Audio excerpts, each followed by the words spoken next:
नमस्कार दोस्तों, भगवान की डायरी ये बहुत ही प्रेरणादायक कहानी है। आपसे अनुरोध है इस कहानी का सार अच्छे से समझने के लिए कहानी को पूरा जरूर देखिएगा।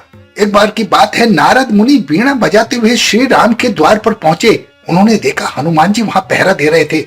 हनुमान जी ने पूछा, नारद मुनि कहाँ जा रहे हैं? नारद मुनि ने कहा, मैं भगवान के दर्शन के लिए आया हूँ। प्रभु इस वक्त क्या कर रहे हैं? हनुमान जी ने कहा, खुद ही जाकर देख लीजिए क्या कर रहे हैं। जब नारद मुनि अंदर गए तो उन्होंने देखा कि वो वही खातों पर कुछ लिख रहे हैं।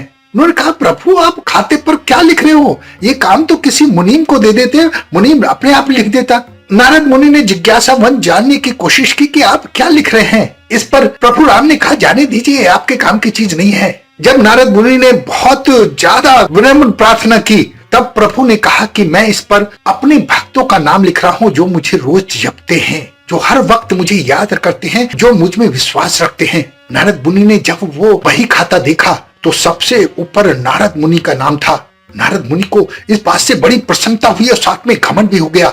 उन्होंने देखा हनुमान जी का नाम उस लिस्ट में नहीं था। वो बाहर हनुमान जी के पास गए और उन्होंने कहा कि भगवान के खातों में, भगवान के भक्तों में सबसे ऊपर मेरा नाम है और आपका नाम कहीं भी नहीं है। हनुमान जी ने कहा, प्रभु ने मुझे इस लायक नहीं समझा होगा, शायद आपसे कुछ देखने में भी गलती हो गई होगी। नारद मुनि दोबारा प्रभु राम के पास गए।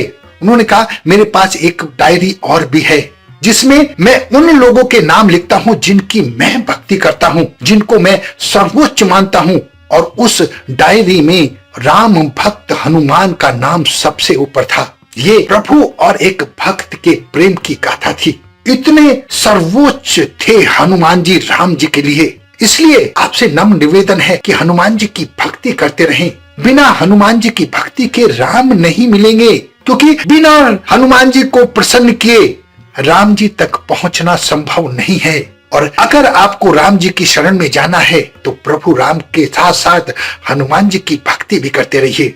वो सहशरीर इस संसार में अभी भी विचरण करते हैं, धर्म की रक्षा करते हैं, अपने भक्त जनों को आशीर्वाद देते हैं, उनका ध्यान रखते हैं, उनको दुख दरिद्रों से दूर करते हैं। अपना बहुत ध्यान रखें, हंसते रहें, मुस्कुराते रहें, खुश रहें। जय राम भक्त हनुमान जी।